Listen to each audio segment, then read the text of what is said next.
Welcome to the Happiness Happens podcast. I'm Simona Nicole, host of the show, mindset coach, and motivational speaker. I've made it my mission to help you get unstuck, shift your mindset, and understand your worth to help you live your most purposeful life. Each week, I will bring you an idea, guest, or a positive thought that will leave you inspired and empowered to win your life. We decide the stories we tell ourselves and where we invest our energy. I'm so grateful you popped in. Now let's dive in.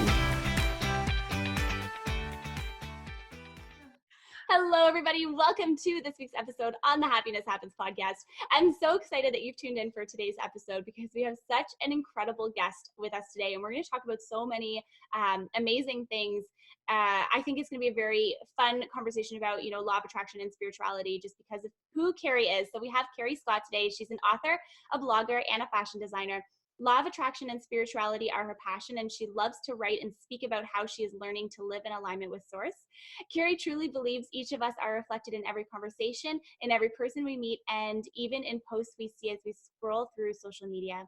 When we're able to observe these interactions, we get to know ourselves, we get to witness our growth and know what inner conversations need to shift. She recently completed her debut book called Celebrate Your Grief, Transforming Your Loss into Self-Love.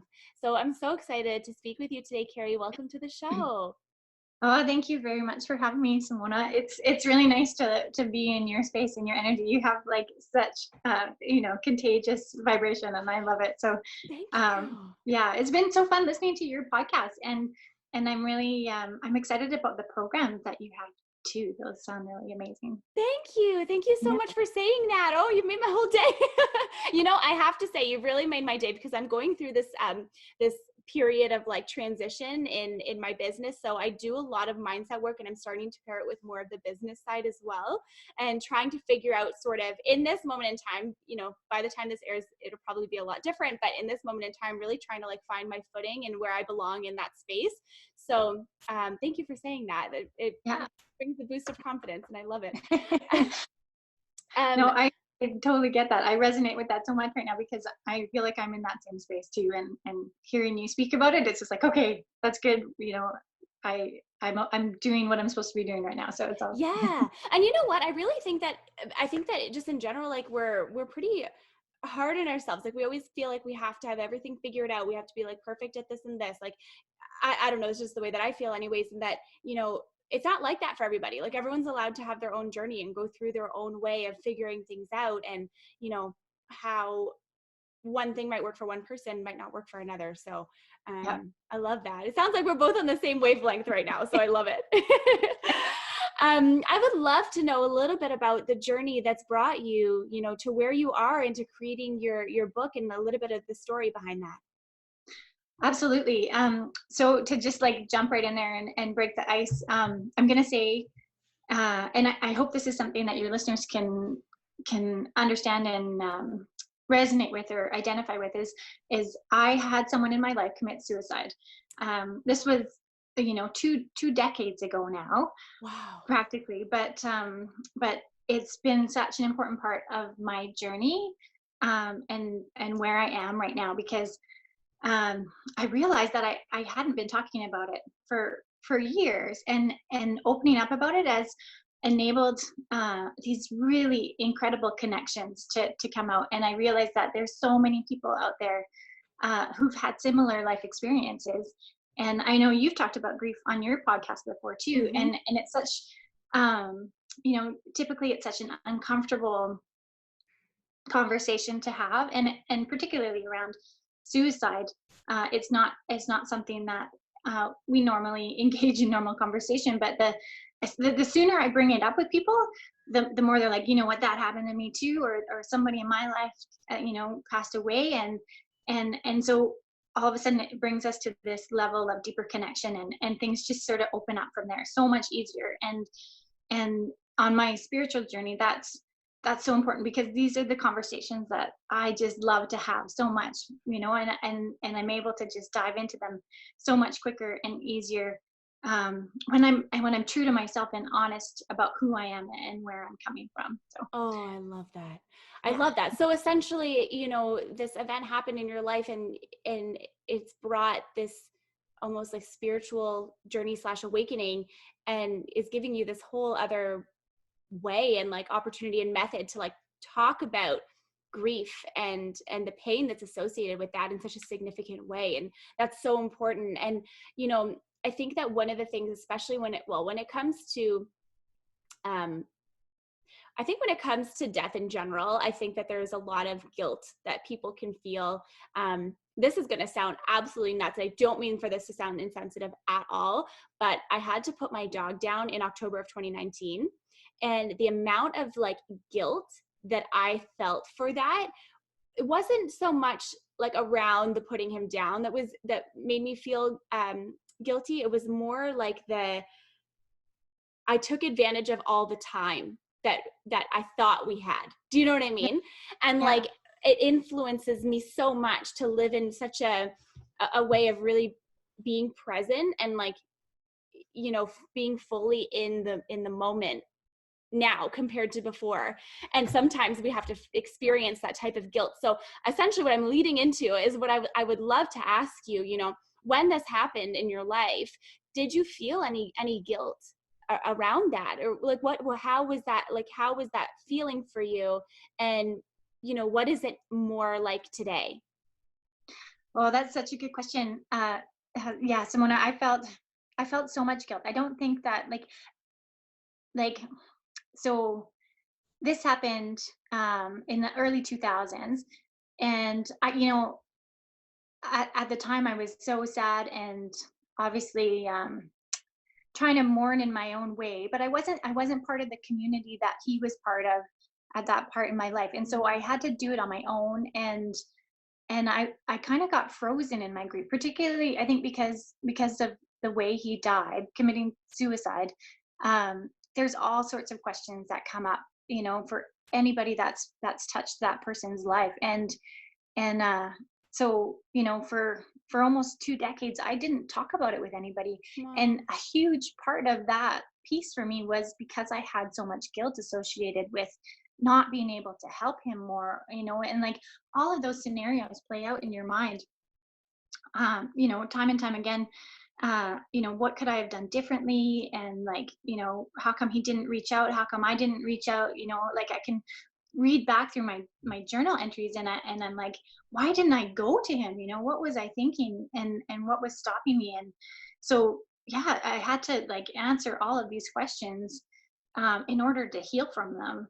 And that took me literally 2 decades to finally like acknowledge, like, I have to forgive myself, and I have to like let go of that guilt. And so much of that learning sort of came out of like the books that I was reading, and the people that I was listening to online, and the personal growth, and me sort of opening myself back up to the spiritual journey that I had essentially sort of put a lid on after he passed, because everything that was spiritual for me was associated with him. And so I just I locked it down on some level, because it was too painful to go there. Every time a certain song would come on, or you have a memory come up, it just brings you to tears. And so this was just going on and on for years, but nobody really knew, because I kept it so silently.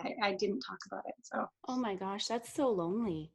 You know what I mean? And you have this like, and then you have this like extra guilt of like going out into your daily life, and you're like, okay, I'm going to go out with my friends. I'm like, oh, let's say, you said early 2000s, like this like 20 years. yeah. And so, I'm sure you've done lots of like going out, celebrating birthdays, celebrating holidays, and like all these different things. But meanwhile, having that piece of you that's like the grieving part still over and over. And like, I know people who have lost loved ones to suicide, and have been impacted by it. And it's interesting because it's so easy to blame ourselves, I think. You know what I mean? And like, could have done more, should have done more. But at the same time, it's like, I don't know. I don't know how to explain that further. You probably do. Oh my goodness. So in that journey, in this journey that you've been on over the last 20 years, what was that pivotal moment that allowed you to really shift and start to turn inward and, to live in a different way, if you will? So there's definitely a few that stand out, that sort of like affirmed that something needed to shift. But the one for sure that comes to mind is being at my niece's recital, like school recital, and we're in this large auditorium filled with parents and moms and dads and grandmas and grandpas and aunts and uncles and siblings, and then there's the teachers and the students there. And the students have put together this incredible presentation of music and singing and audio visual presentations, and there I am, like, fighting back the tears, right? Like the sound of these children singing is such a beautiful moment that that should take people into sort of that joy experience. And I wasn't feeling joy, I was feeling grief. And in that moment I realized I'd been practicing different thoughts that had literally rewired my brain from joy to grief. So when I went to that happy place, I just found grief over and over and over again. And so that's when I knew something needed to change. And so shortly after that experience is when I discovered Abraham Hicks and started listening quite often to her messages and her lessons. And she really guided me in terms of starting to meditate. And I love doing guided meditation, and then to pay attention to my thoughts. She's got a quote that I just love so much, and it's that beliefs are just thoughts you keep thinking. And so when I heard that, and when I finally really like got it, I was like, okay, I need to pay attention to my thoughts, and I need to like listen to what I'm telling myself, and I need to question all of my beliefs, because some of them may not be true to me anymore. And then I discovered limiting beliefs, and I was like, oh my gosh, there's things that I'm doing that like I'm thinking, and they're like completely holding me back from having all of these different things in my life, like confidence and being able to have more money and success. And I'm like, oh my gosh, okay, this is I've unlocked something here that's so critical, that you need to start paying attention to your thoughts and how powerful that was, right? Like you're nodding in agreement, so That's so true. Oh my God. Especially like our thoughts are so powerful. And, it's kind of like a balance. It's like that awareness that you need the thought to sort of, like you have this thought, and then like the awareness to know enough that you need to shift it. That's such a key, like pivotal thing, because it's very easy to stay in the part where you have the thought and you're like, this is it. This is the only thought I'm going to have. You know what I mean? But having that shift is where the key is. And it's amazing. And, yeah. I guess to bounce off of that question, like, did you, as you're going through this journey, I'm sure you've experienced so many different things. And so my question is, when you started to turn inwards and when you really took the time to get to know yourself again on a spiritual level, did you feel those feelings of, not being good enough or not being deserving enough? Like, did you feel that again? So yeah, I've definitely felt those things many times. But once I was able to sort of bring my awareness to my thoughts, and realize like what the actual mechanism was that was going on, and to be able to understand it, things really shifted. Like to put it in a physiological kind of explanation, there's the reticular activating system within our brain, or like the RAS for short, and it acts like a filter, I like to think of it, or like a list, I guess, as another way to describe it. And and it selectively chooses from the environment what your consciousness allows you to hear or see at any given time. And so you are in control of what items go on that list. And like there's so much energy coming at us all the time from all different levels of vibrations, and so if we were taking that in all at once, our systems would be overwhelmed. So our RAS sort of protects us on that level, and it's selective as to what energy is allowed through at any given time. So once I realized, like, I was writing that list, and I was saying, think of pink elephants, and you think of pink elephants. I know this is kind of the backwards, but just to give you a simple example, like once you start looking around your environment for the color red, you start to see all the red objects, right, that you weren't necessarily aware of or conscious of before. So once I was aware of how that mechanism was working in my own mind, I had so much more compassion for all the interactions that I was having with other people, because I realized we're all writing this list, and whether you're aware of it or not, you're sort of choosing the environment that you're having and the experience that you're having at any given time.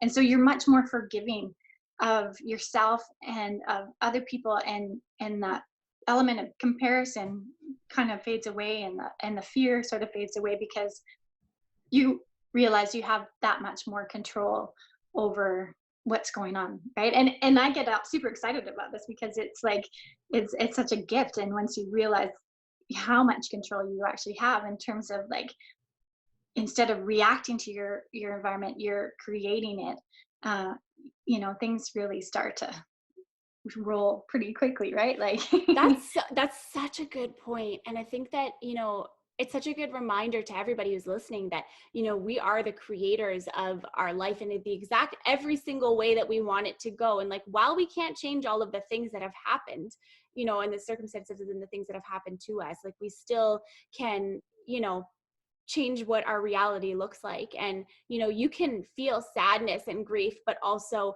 gratitude and, like, happiness. Like, a lot of people say that you can't feel them at the same time, but, like, I kind of think that you can, because you can miss someone. Let's take, like, the example of what we were talking about earlier. You can miss somebody, but you can also be grateful that for the time and, like, the existence. Do you know what I mean? So it's like, I guess at the same time, like, maybe you're not really sad and happy at the same time, but you can feel feelings of sadness or loss or missing someone, but also have that piece of, like, gratitude and just an inner peace. I don't know if that makes any sense. It takes a long time to get there. It's not something that happens overnight, obviously. Like, you're not going to feel inner peace right away, but eventually you could get to a point of seeing something that maybe could remind you of somebody that you've lost, and be like, oh, like, that's love when they wore that hat, or something like that. You know what I mean? Do you know what I mean? That's exactly what the book is all about. Okay, let's talk about the book. How, I have some. I'm just like, yes, book.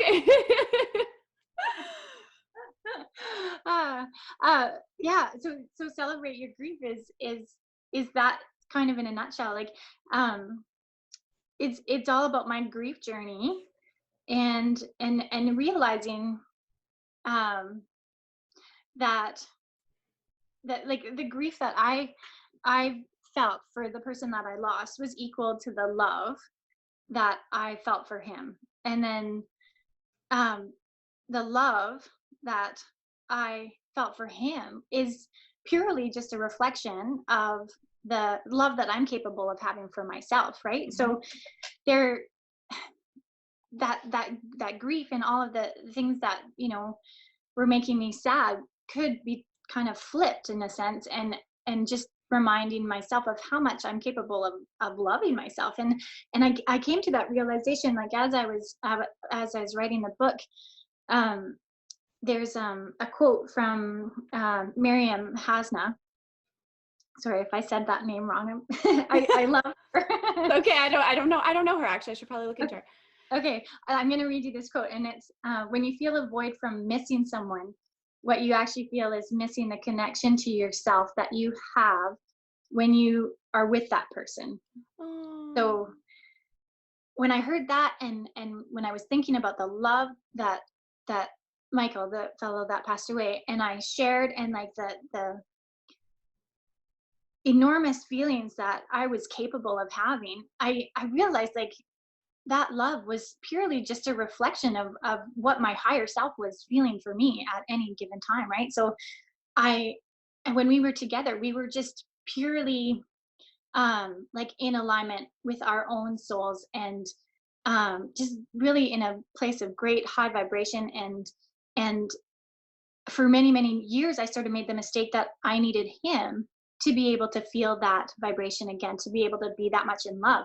But Mhm. I learned in the process of like healing from his death that I could feel that way anytime, and that it wasn't up to him to help me get there. It was all within me, and it always was in me. And that I can keep um searching for that energy and that vibration, and practicing it, and looking for it in the surroundings that I had. So that's a In part a of it anyway. nutshell, in a nutshell. That's incredible. So, I guess this book was really sort of ingrained in you, and then finally you were just like, yes, I want to write this book. Is that what happened? Like, what does the process look like behind the scenes? It's so funny actually, because like I knew on some level like I wanted to write a book ever since I was little, but again those limiting beliefs really kept me from doing it. I remember my dad, he used to read my sister's journals, and he'd come out and he'd be like, your sister, she's such a good writer, and then I'd be like, I'd hear that as like, okay, I'm not going to be a good writer, so I'll just, I'll stick to fashion design because that's my my thing. And so there's all these experiences looking back in my life, like when the universe was sort of like telling me like, you should be writing, but I just wasn't able to hear it. And so it took me losing my job, I guess probably 4 years ago now, and really trying to figure out who I was and how I was going to reinvent myself. That like I had to figure out my personality traits and what would be a good match for me, and so I ended up starting a blog, Hmm. and it just kind of like went from there. The book that I started writing originally was actually gonna be about all these key words that kept showing up in all these different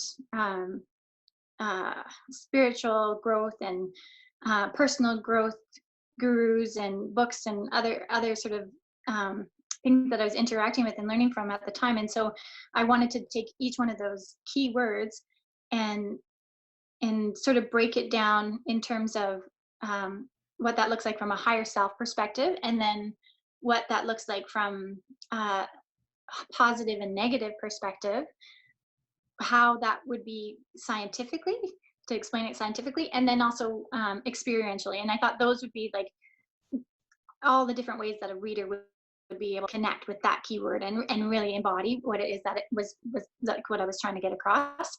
But then all of those experiential bits that I was collecting and like putting into these keywords, they kind of kept repeating themselves, and they were all about this story with Michael and with my grief experience. And I realized like that's the book that wants to be written. The keywords are all part of it, but they're not the book.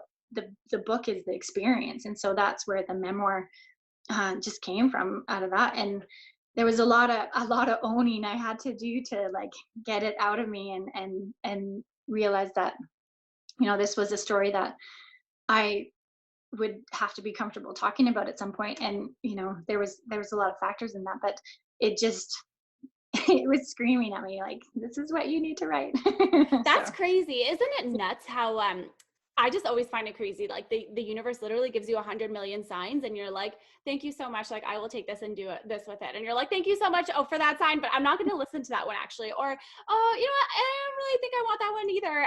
And then it's kind of like, it like kind of smacks you in the face in some kind of way. It's like, actually, this is what you should be doing. And finally it's like, oh, okay, I guess I'll listen. You know what I mean?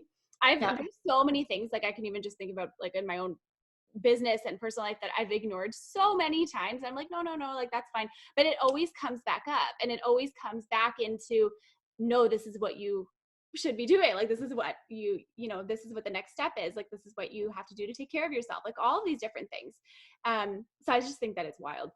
Yeah. It's pretty it is, isn't it? It's crazy. And so in terms of like your spiritual journey, because I feel like it's a huge part of the creation of this book and being able to come through all the limiting beliefs that held you back to even get the book out there, which is amazing. Because if you think about it, like how many people have incredible stories that, they want to share with the world and never actually do, because they fear that, people will judge them for doing it, or, writing something, and all of these just different fears on a surface level. But then even the fears within our own selves of like, oh my God, I'm going to put this out and people are going to hate it. Or, you know what I mean? Like maybe I'm not actually like a good writer. But when I think of that, I think of Rachel Hollis.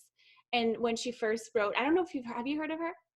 I have. It's familiar. Yeah. Okay, so she wrote a book, and like years and years ago. So now she has like a media company, and like her and her husband have a couple different books, and she has coaching programs, but she's also very like just like very like feel good. Anyway, so she wrote a book like years and years ago, and people like rejected it, and like publishers, I guess, from what I remember, I could be telling the story like a little bit wrong, so I'm sorry if there's any fans out there that I'm butchering the story of Rachel Hollis. I'm really sorry.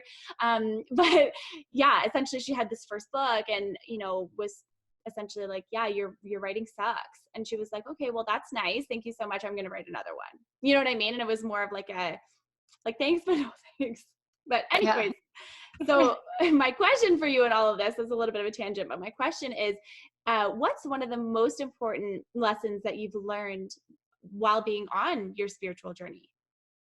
So yeah, definitely the idea of self-love, and how like that, like you sort of touched on it again there, like seeing how the universe is showing you all these signs, and a big part of that for me is realizing that we see ourselves in other people, and in our social media feeds, and in the books and the TV shows that we're watching, like the universe is all trying to communicate to us who we are as people, so that we can grow and expand and move into that direction that we're supposed to be taking.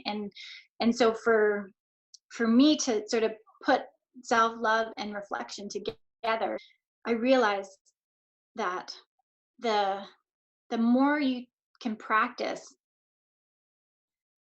from that place of love from within, the more you're going to see that love reflected back to you, and you're going to be open to receiving it back to you. And so all of the other pieces of vibration that are the energy that's active in your own vibration, you'll see them whether you're conscious of them or not. You'll see them out there, and once you start owning them, then you can start tweaking the thoughts that you have, and programming what it is that you want to see. And for me, like, all that I really want to see is love, right? So and I say that from knowing now and owning like who I am on a soul level, and for me, and it's not the same for everybody, but like for me, that place of divine location, when I'm able to like align with that and my soul, then that's where I find my greatest joy. And so yeah, to just be able to keep practicing that and keep seeing it reflected back to me, it's incredible, right? Like it's so wonderful. And it's so true. Like, that's so beautifully put. And like, the more good you put out, the more you get back. It really is. It really is how it works. And there's some people who are skeptical of all of that, but it kind of just goes back down to everything. Like, it's, the thoughts that you have create your reality. And then your reality projects back into the world, and then the world projects back to you. So even if you don't believe in the spiritual side, which pretty much everyone who's listening to this podcast probably does, I think, at this point, but no, it's so. I want to quickly pause this interview and tell you about the Handel Group coaches that I've had the honor and privilege of bringing onto the Happiness Happens podcast. With every conversation and interview, I've learned something so impactful and so life-changing. Inner You Life is the online coaching course from Handel Group that gives you the tools to get yourself unstuck, wildly happy, and thriving where it matters most to you. Your relationship to yourself, career, love, body, money, time, and more. From wherever, whenever.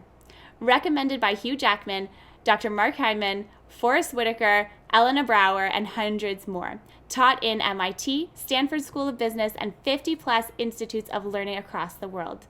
Visit inneryou.coach and use the code HappinessHappens at checkout for $75 off. Now, back to the episode. But no, it's so true. And so, how could someone start to flex their spiritual muscle again after having lost it and after having it, been buried so deep in fear or worry or grief or loss?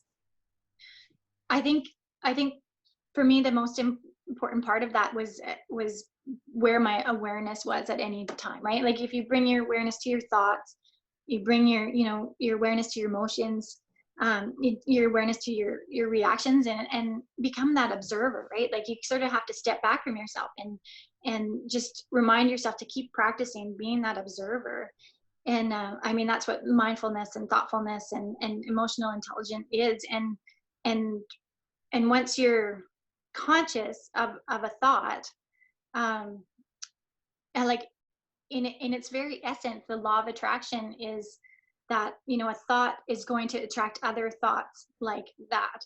So you could have a positive thought and gain momentum with more positive thoughts, or you can choose to have a negative thought and it's going to just become a snowball and magnetize more negative thoughts just like it. So once you realize the thoughts that you're having are just going to keep attracting more of the same, then you just get into sort of a habit of practicing and observing that. And so yeah, that observing piece is so key as to where your awareness is and how you're gonna choose your emotions that follow, if that makes sense. No, that makes perfect sense. And I love the way that you put that. Observing is really important. And it just kind of like reminds me of something that someone had said so long ago to me. I think it was on a podcast episode that I did with him. I'm pretty sure it might have just been a conversation just between the two of us, but he had said something along the lines of like, oh no, it definitely was on a podcast. And he had said, like reflecting and like paying attention to what good has sort of come out of your day, and like even like reflecting inwards and like the kind of person that like you are and like want to be.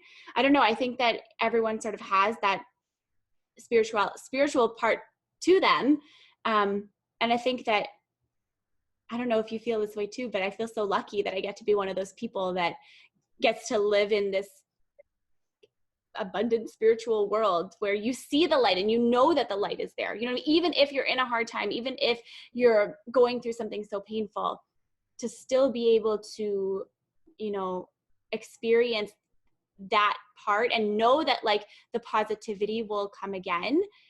I don't know. I think that it's a beautiful place to be, I think.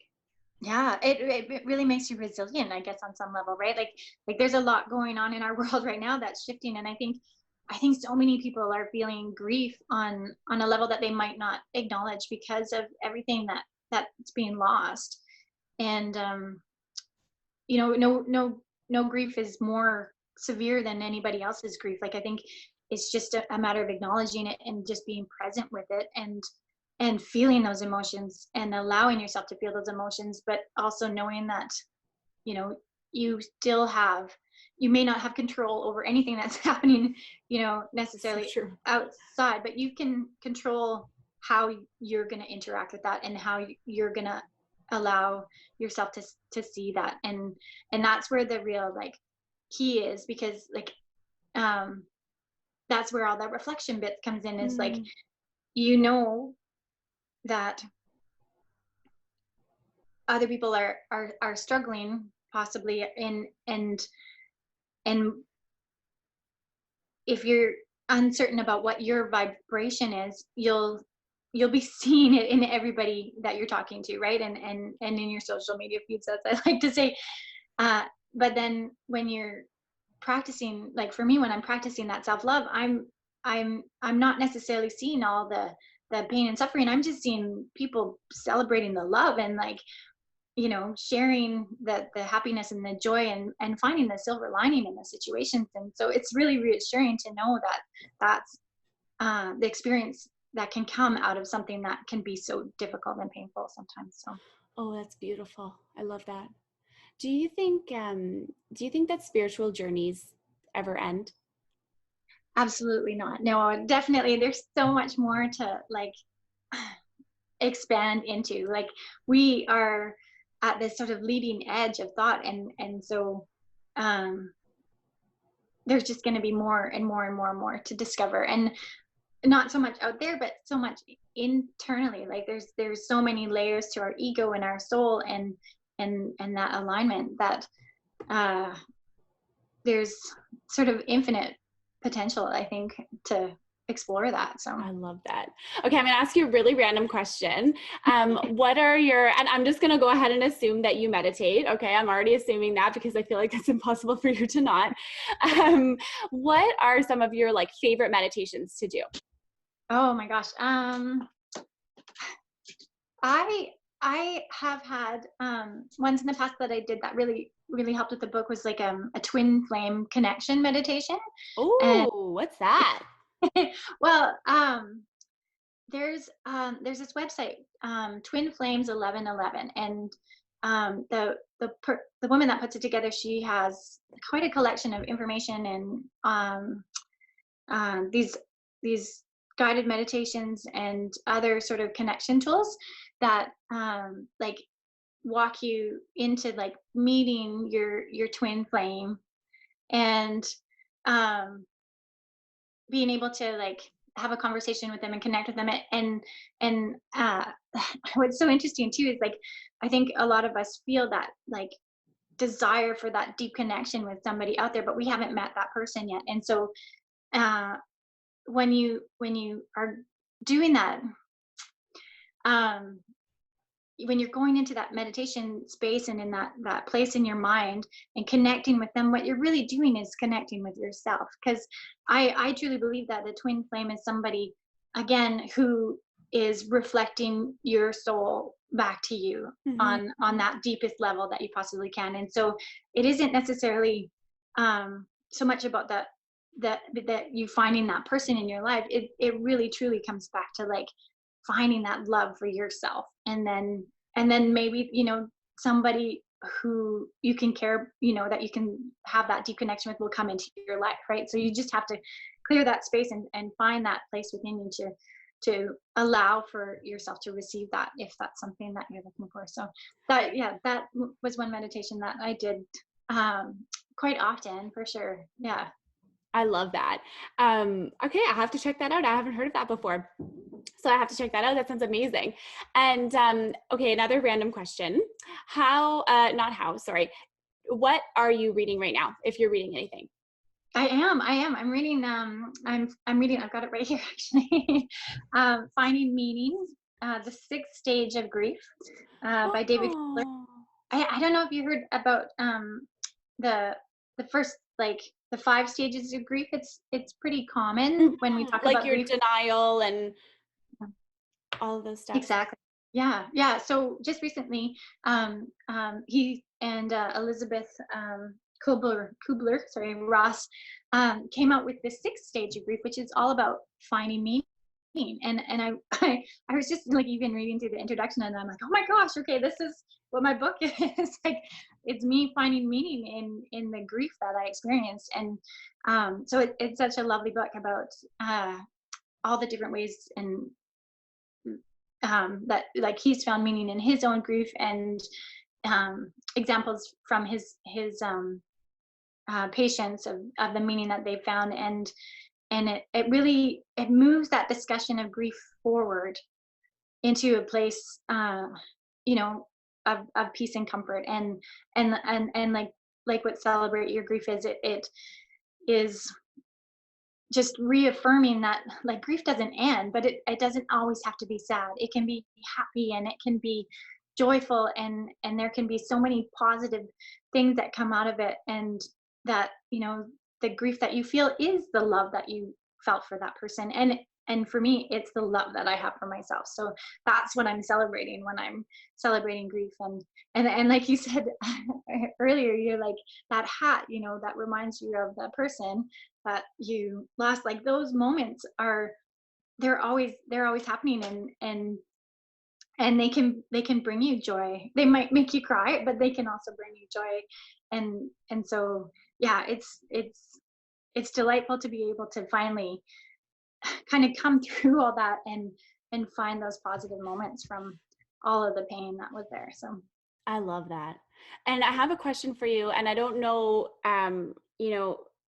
it's not something that you and I had been speaking about beforehand. So I don't know what your thoughts are on this, but let's say you're someone who's going through grief and you're going through a loss, and you are you're experiencing that sort of like alone, if you will. How could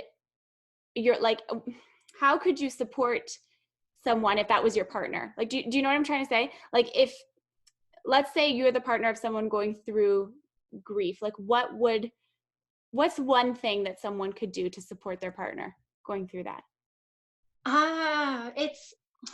It's so interesting. It's a touchy thing, because I know my husband and I have talked about this a lot, because he sometimes like feels bad that he wasn't asking me more about Michael during our relationship. But or I shouldn't say it that way. Like he he feels bad that he wasn't asking more.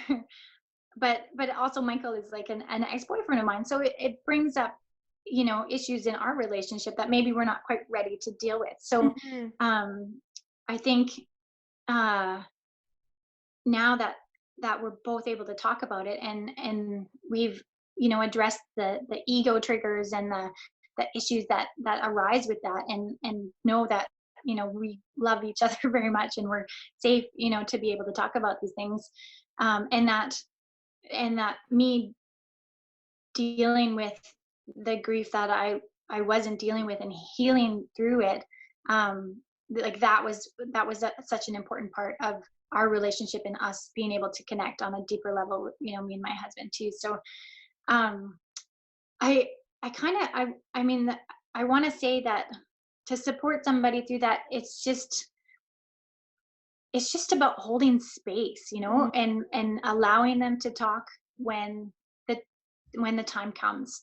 And sometimes you kind of have to prompt that, and maybe it's just saying their name, because I think you kind of feel like you have to put that person aside on a shelf, or like in a box, and put them away.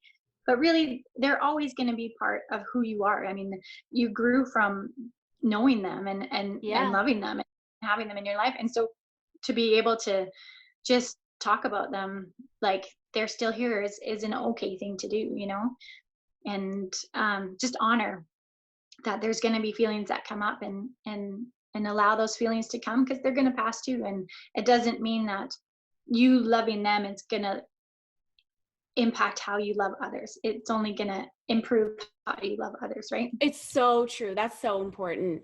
And it's also funny because it's like, sometimes when people say, I don't know, like I'll like in my relationship, for example, we just joke around. Like I'll be like, oh yeah, like when I dated so and so, whatever, and he'd be like, you dated somebody else other than me? Do you know what I mean? But like it makes for like a funny joke, because it's like, of course, you know what I mean? Like of course we have lives before we meet the people that we spend the rest of our life with. Do you know what I mean? Like of course that happens, But also you have to go through all of that in order to become the person that you are, in order to love your partner in the way that you want to love them. You know what I mean? Like you have to experience specific things beforehand. So it's really important to remember. Yeah. Yeah. Where can our listeners find your book? I think it's pre-ordered right now, right? Yes. So kerriscott.com is my website. Kerri, and Scott with 2 T's. It's funny how many people ask me if it's 1 or 2 T's. It's 2 T's. Amazing. And I've got um, I've got the book on there for pre-order at this point. And I want to share with your listeners too. There's a quiz on my website that is kind of like a personality test, but it's more for your soul. And I think people would really be interested in finding out a little bit more, because it kind of shows you, like, from if ego and soul were sort of on a spectrum. I've identified these sort of 5 key selves, I call them, and you can sort of figure out where you are in between your ego and your soul at any given time. And so it's an interesting way to experience a little bit more about getting to know yourself and your soul self. So that is so cool. I will be doing that after this interview. That sounds amazing. I think I feel like I have an idea of where I'm landing right now, but I just want that confirmation. Nice. That's amazing. Okay, this is my last question for you, and it's a question that I ask all of my guests when they come on the show. And it's, how can someone create a little bit more happiness in their lives every day starting today? So I love this question. It's so good. Thank you. I have you heard of Sean Acker? He's a happiness researcher. And no, I should have. Okay. Yeah. And he's written quite a few books about happiness, and the one that I read recently was Big Potential. Ooh. And in this book, he's got he's sort of talking about being on Oprah, and it's Super Soul Sunday, and she says, the more you praise and celebrate your life, the more in life there is to celebrate. And so I think, like, on a daily basis, like, just the more proactive and sort of like initiative you take to find little things to appreciate and obviously be grateful for, and things to celebrate, it brings more of that into your life. And so you're gathering momentum of celebration.